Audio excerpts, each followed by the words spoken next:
ఓం నమ శివాయ. మన శివయ్య కథలు యూట్యూబ్ ఛానల్ ప్రేక్షకులందరికీ నమస్కారం.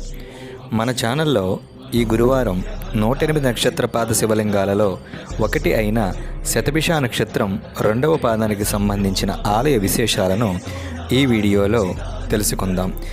కోనసీమ జిల్లా కోటిపల్లి గ్రామంలో వెలిసి ఉన్న శ్రీ ఉమా సమేత కోటేశ్వర స్వామి వారి ఆలయం శతభిష నక్షత్రం 2వ పాదం వారికి సంబంధించిన శివాలయం. ఈ ఆలయ విశేషాలు మనం తెలుసుకునే ముందుగా ప్రేక్షకులందరికీ చిన్న మనవి. ఈ వీడియోలో అర్చక స్వామి వారి పేరు, ఫోన్ నెంబరు ఇవ్వడం జరిగింది. యాత్రికులు వారి నక్షత్రపాద శాంతి కోసం ముందుగా అర్చక స్వామి వారిని సంప్రదించి ఆలయాన్ని తప్పనిసరిగా సందర్శించగలరు. భోలాశంకరుడి మామగారైన దక్ష ప్రజాపతి ఉన్న గ్రామాన్ని ద్రాక్షాయణి అని, అది కాలక్రమేణంగా ద్రాక్షారామంగా మారిందని భీమఖండంలో చెప్పబడింది. అటువంటి ద్రాక్షారామ క్షేత్రానికి సుమారు 11 కిలోమీటర్ల దూరంలో గోదావరి నదికి ఉత్తరం ఒడ్డున కోటిపల్లి గ్రామం ఉంది. ఈ కోటిపల్లి గ్రామం బ్రహ్మాండపురంలో సోమప్రభాపురంగాను కోటితీర్థంగాను పిలువబడినట్లు చెప్పబడింది. కోటిపల్లికి పూర్వనామధేయం కోటిఫలి. ఓ అందమైన లోకాన్ని తలపిస్తుంది ఈ దివ్యక్షేత్రం.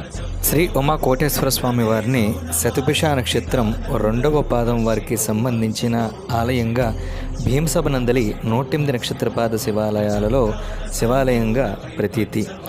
ఆలయం చాలా సుందరంగా ఉంటుంది. మనం తూర్పు అభిముఖంగా ఆలయం ప్రవేశం చేస్తే మనకి ఎదురుగుండా ఆలయం గోపురం మీద సప్తర్షుల్ని అక్కడ మనం దర్శించవచ్చు. చాలా సువిశాలంగా ఉంటుంది. ఆలయం చుట్టూ కూడా మండప ప్రాంగణం చూడముచ్చటగా ఉంటుంది. ఆలయంలో 2 శివలింగాలతో పాటుగా మనం అమ్మవారి దర్శనము, అదేవిధంగా శివ విష్ణువులకి భేదం లేనట్టుగా జనార్దన స్వామి వారి దర్శనం కూడా ఆ ప్రాంగణంలో చేసుకోవచ్చు. ఆలయ ప్రాంగణం ప్రదక్షిణగంటూ మనం మొదలెడితే ముందుగా ఆలయానికి ఒకవైపుగా మూల చిన్న గణపతి స్వామి దర్శనం అక్కడ మనం దర్శనం చేసుకోవచ్చు. అదేవిధంగా ఆలయ దర్శనం గణపతి దర్శనం అయిన తర్వాత కొంచెం ముందుకు వెళితే ఇప్పుడు మన శతభిష నక్షత్రం 2వ పాదానికి సంబంధించిన శైవ ఆలయాన్ని అక్కడ మనం దర్శనం చేసుకోవచ్చు. అటు తర్వాత కొంచెం ముందుకు వెళితే కాలభైరవ స్వామి దర్శనం, అదేవిధంగా ఆదిశంకరాచార్యుల దర్శనం, అదేవిధంగా అక్కడే నవగ్రహాల దర్శనం కూడా మనం ఒకే ఆలయ ప్రాంగణంలో చేసుకోవచ్చు. ఇక్కడున్న మరొక విశేషం ఏంటంటే 2 శివాలయాలకి కూడా ఒకే ధ్వజస్తంభం ఉండడం అక్కడ మరొక చెప్పుకోదగ్గ విశేషం. శతభిష నక్షత్రం 2వ పాదం వారికి సంబంధించిన శివాలయం కింద శ్రీ ఉమా కోటేశ్వర స్వామి వారి ఆలయం చెబుతూ ఉంటారు. ఇది యోగ శివలింగాను. ఈ శివలింగానికి అర్చన, అభిషేకం, కళ్యాణం, ఉత్సవాలు ఉండవు.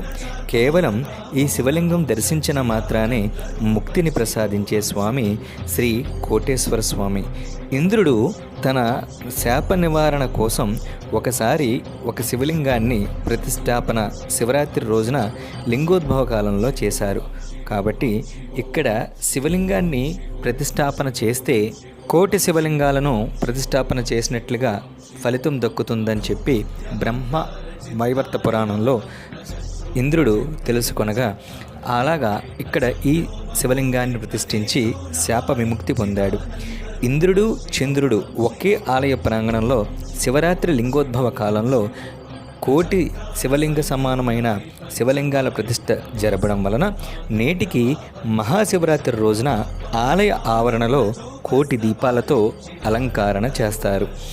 ఈ ఆలయ సమూహం చాలా విశాలంగా ఉంటుంది. ఆలయ శిఖరంపై పూర్ణ కలశం ఉంటుంది. మహాశివరాత్రికి అంగరంగ వైభవంగా ఉత్సవాలు జరుగుతూ ఉంటాయి. కోటేశ్వరస్థ సాన్నిధ్యే స్వయంభోగేశ్వర స్వచ్ఛతైత్రకం కోటి గుణితం సుకృతం పాపి దుష్కృతం అన్నారు పెద్దలు.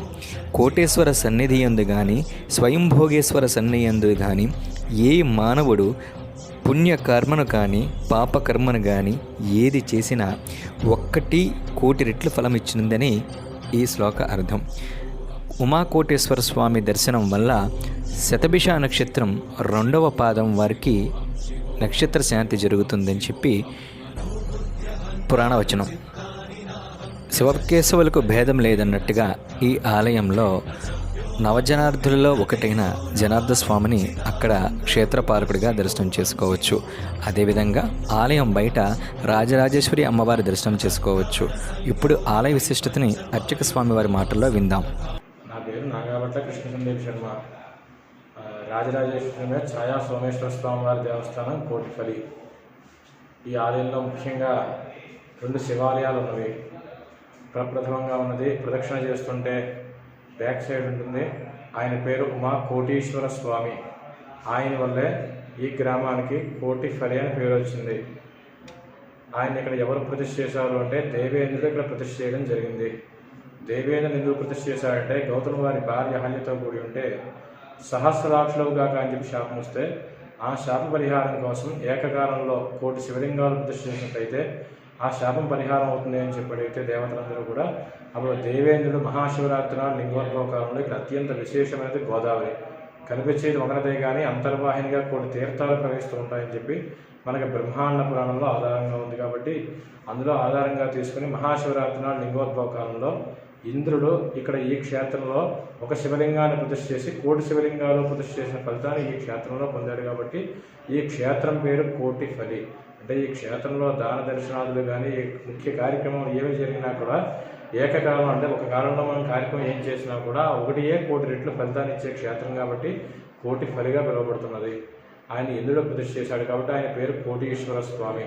ఆయన యోగలింగంగా చెప్పబడింది కాబట్టి ఆయనకు అర్చనాభిషేకాలు ఏమో నిత్య దోపదీప నైవేద్యాలు మాత్రమే జరుగుతూ ఉంటాయి. ఆ స్వామివారి దగ్గర మరో విశేషం ఏంటంటే శివలింగం నుంచి జలం ఊరుతూ ఉంటుంది. ఈ నీరంతా తీసి మనం బయటకు పోసేస్తే మరి అంత నీరు కూడా మనకు 1 గంట సమయంలో తిరిగి అంత నీరు వస్తుంది. మనం ఎన్నిసార్లు తీస్తే అన్నిసార్లు వస్తుంది, కానీ అంతకు మించి రాకుండా శివలింగం మునిగేంత వరకు రావడం మాత్రమే విశేషం ఈ క్షేత్రంలో. ప్రప్రథమంగా ఆ క్షేత్రం అయిన తర్వాత 2గా వచ్చేసరికి ఇక్కడ మనకి రాజరాజేశ్వరి సమేత ఛాయా సోమేశ్వర స్వామి. ఇది చంద్రుడి చేత ప్రతిష్ఠ చేసిన శివాలయం. తర్వాత జనార్దన స్వామి 3వ దేవాలయం మనకిది. ఇందులో శ్రీదేవి భూదేవి అమ్మవారు, సిద్ధి జనార్దన స్వామి. మనకి నవజనార్దన క్షేత్రాల్లో ఇది ఆఖరి క్షేత్రంగా చెప్పబడుతోంది. ఇది నారదులచే ప్రతిష్ఠ జరిగినటువంటి జనార్దన స్వామి ఆలయం. ఇంకొక విశేషం ఏంటంటే ఈ శివాలయంలో విష్ణాలయం కలిసి ఉండడం విశేషం. మీరు ఎక్కడ చూసినా శివాలయం విడిగా ఉంటుంది, విష్ణాలయం విడిగా ఉంటుంది. ఇలా 2 కలిసి ఉన్న ఆలయాలు మన ఆంధ్ర మొత్తంలో 2 ఉన్నవి. ఒకటి అన్నవరం క్షేత్రం, 2 కోటిపల్లి. మనకు అన్నవరంలో ఒకే పీఠం మీద ఈశ్వరుడు విష్ణుమూర్తి అమ్మవారు ఒకే పీఠం మీద ఒకే స్మార్త ఆగమం ప్రకారం అక్కడ నిత్య కళ్యాణోత్సవాల దగ్గర నుంచి నిత్య కార్యక్రమాల వరకు కూడా జరుగుతూ ఉంటాయి. అదే విధానంగా ఈ క్షేత్రంలో కూడా స్మార్తాగమం ప్రకారం మాత్రమే ఈ విష్ణుమూర్తికి ఆ స్వామివారు ఈశ్వరుడికి కూడా ఏకపీఠం మీదే కళ్యాణం, ఒకేసారి పల్లకీ సేవ, ఒకేసారి ఉత్సవాలన్నీ కూడా స్వామివారిద్దరికీ సమానంగా చేసి క్షేత్రంగా చెప్పబడుతుంది.